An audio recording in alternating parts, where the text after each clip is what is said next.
பாருங்கள், நான் பறித்த அந்த சிவப்பு பொன்னாங்கண்ணி கீரையை இந்த டப்பாவில் தான், இந்த பாக்ஸில் தான் வச்சுருக்கேன். இந்த பித்துன்னு சொல்லுவோம் இல்லையா, அதில் தான் வேஸ்டேஜ். நமக்கு ஏதோ பார்சல் வந்தது, அது கண்டெய்னர் ஏதோ வச்சு வந்தது. அதை நான் தூக்கி போடாமல் எடுத்து வச்சுருந்தேன். இப்போ இது பாருங்கள், நான் சொன்னேன் இல்லையா, ஒரு 4-5 முறை நான் பறிச்சிட்டேன் அப்படின்ட்டு. இப்போ தான் நான் யூடியூப்பில் ப்ரெசென்ட் பண்ணுறேன்னு.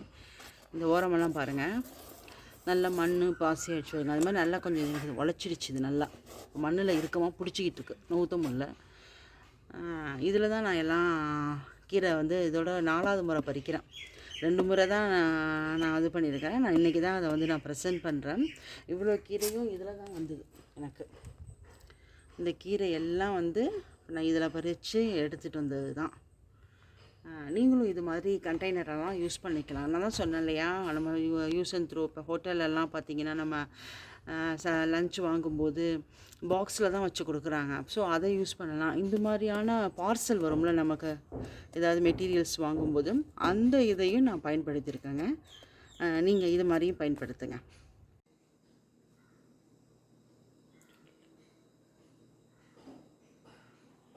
இது நம்ம வீட்டில் வளர்ந்த சிவப்பு பொன்னாங்கண்ணி கீரைங்க. ஒரு 20 நாளைக்கு முந்தி நான் பறித்தேன். பைத்தங்காவும் ஒரு 20 நாளைக்கு முன்னாடி பறித்தேன். இப்போ திரும்பவும் பறிச்சிருக்கிறேன். இப்போ நாங்கள் ரொம்ப நகர்ப்புறத்தை விட்டு கொஞ்சம் தள்ளி இருக்கோங்க. இப்போ கீரையெல்லாம் கிடைக்காது அவ்வளோ ஈஸியாலாம் எனக்கெல்லாம் சமைக்கிறதுக்கு. கீரை சாப்பிட்ணுன்னா நம்ம வீட்டில் இது மாதிரிக்கு கொஞ்சம் கொஞ்சம் இப்படி வச்சோம்னா, அந்த கும்பெல்லாம் காம்பை நட்டு தாங்க. ஏற்கனவே கடையில் வாங்கிட்டு இருந்ததை எடுத்து காம்பை நட்டு நான் இப்போ இது பண்ணியிருக்கேன். பாருங்கள், ஒரு 20 ரூபா கீரை எனக்கு கிடச்சிருக்கு இன்றைக்கி. ஒரு 20 நாளைக்கு, ஒரு 15-20 நாள் இருக்கும் நான் சொல்லப்போனாக்கா. அதில் ஒரு 20 ரூபா கீரை பறித்தேன். இதை விட கூடுதலாக நான் பைத்தங்காய் பறித்தேன். இப்போ அடுத்த செட்டு இதான் வந்திருக்குது. பாருங்கள், ஒன்று எவ்வளோ பெருசு இருக்குதுன்னு. ஒரு 4-5 நான் விட்டுட்டேன், கவனக்குறைவாக விட்டுட்டேன். விதைக்க சேர்ந்தது முத்தி போயிடுச்சு. அதனால் அதை விதைக்கி விட்டுட்டேன். அதோடைய அளவை பாருங்கள் எப்படி இருக்குது பாருங்கள். இங்கே பாருங்கள், பார்க்கவே இதாக இருக்குல்ல. பைத்தங்காய் எப்போவுமே கடையில் வாங்கி தான் சாப்பிட்றது. நம்ம நாங்கள் இப்போ எப்போவுமே பைத்தங்காய் எங்கள் வீட்டில் விரும்பி சாப்பிடுவாங்க எல்லாம். பருப்பு போட்டு அது ஆக்குவோம். இதுவே ஒரு பருப்பு வகை தான். இதுக்கு ஒரு பருப்பு போடுவோம் நாங்கள். போட்டு தேங்காய் பூலாம் போட்டு செஞ்சோம்னா நல்லா ருசியாக இருக்கும்.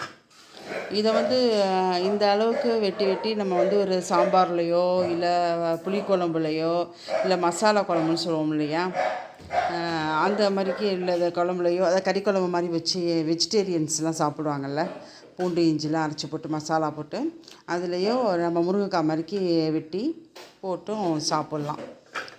இது உடம்புக்கு ரொம்ப நல்லது. கீரைனா நமக்கு சிவப்பு பொன்னாங்கண்ணி அவ்வளோ ஈஸியாலாம் நமக்கு கிடைக்கிறது இல்லைங்க. இந்த பக்கத்தில் வரும், ரொம்ப கொஞ்சமாக வரும். வியாபாரிக்கிட்ட வந்தோடனே விற்றும் போயிடுதுன்னா நம்ம அதுக்குள்ளே போய் நம்ம போய் வாங்கிடணும். நம்ம கொஞ்சம் டிலே பண்ணினோம்னா நம்ம மக்கள் வாங்கிடுவாங்க, நம்ம கொஞ்சம் அதை பின்தங்கிடுவோம். அது மாதிரிக்கு இது கிடைக்காது. அப்போ தான் எங்கள் வீட்டில் சொன்னாங்க, இது காம்பை நட்டு வச்சோம்னா வரும்பா அப்படின்ட்டு. அது மாதிரிக்கு நான் ஒரு 2-3 முறை எடுத்துருக்கிறேன். இப்போ நம்ம அப்போல்லாம் நம்ம இந்த மாதிரிக்கு யூடியூப்பில் எதுவும் ப்ரெசென்ட் பண்ணதில்லை. நம்ம இப்போ பண்ணிகிட்ருக்கோம். பாருங்கள், இது மாதிரி நீங்களும் வீட்டில் வாங்கின அந்த கீரையோட காம்பை ஒரு 2 டப்பா சாதாரண இந்த யூஸ் அண்ட் த்ரோ டப்பாவில் நம்ம ஒரு லஞ்செலாம் வாங்கிட்டு வந்தால் கூட நமக்கு ஒரு டப்பா கிடைக்கும் பார்த்தீங்களா, அந்த டப்பாவை விடாமல் கீழெல்லாம் ஓட்டை போட்டு அதில் மண்ணை கொட்டி கொஞ்சம் உரமண்ணு போட்டு, எப்போவுமே நம்ம தோட்டத்தில் இருக்கிற நம்ம கொல்லையில் இருக்கிற மண் தான் ரொம்ப முக்கியம். அதை போடணும். அதை போட்டு அதில் இதை காயை நட்டு வச்சோம்னு, இந்த கீரை காம்பை நட்டு வச்சோம்னு சொன்னோம்னாக்கா, தண்ணி தெளிச்சிட்டு வந்தோம்னாக்கா துளிர் விட ஆரம்பிச்சிடும். எப்படி இந்த புதினா காம்பெல்லாம் நட்டு வச்சோம்னா துளிர் விடும்ல, அது மாதிரி துளிர் விட ஆரம்பிச்சிடும். அப்படி வந்தது தான் இது. நீங்களும் இதை செஞ்சு பாருங்கள்.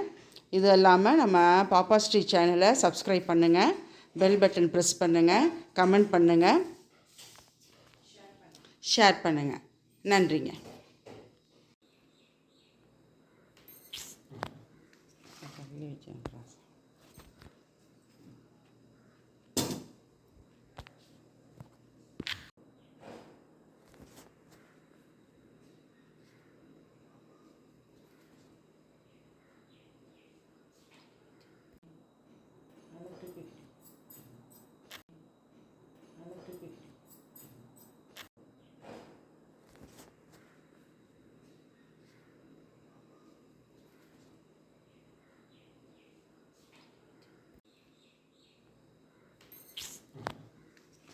கையில் வச்சேன்.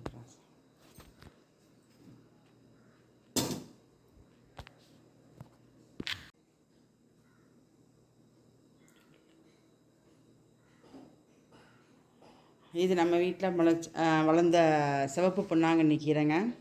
ஒரு 20 நாளைக்கு முந்தி நான் பறித்தேன். பைத்தங்காவும் ஒரு 20 நாளைக்கு முன்னாடி பறித்தேன். இப்போ திரும்பவும் வந்து பறிச்சிருக்கிறேன்.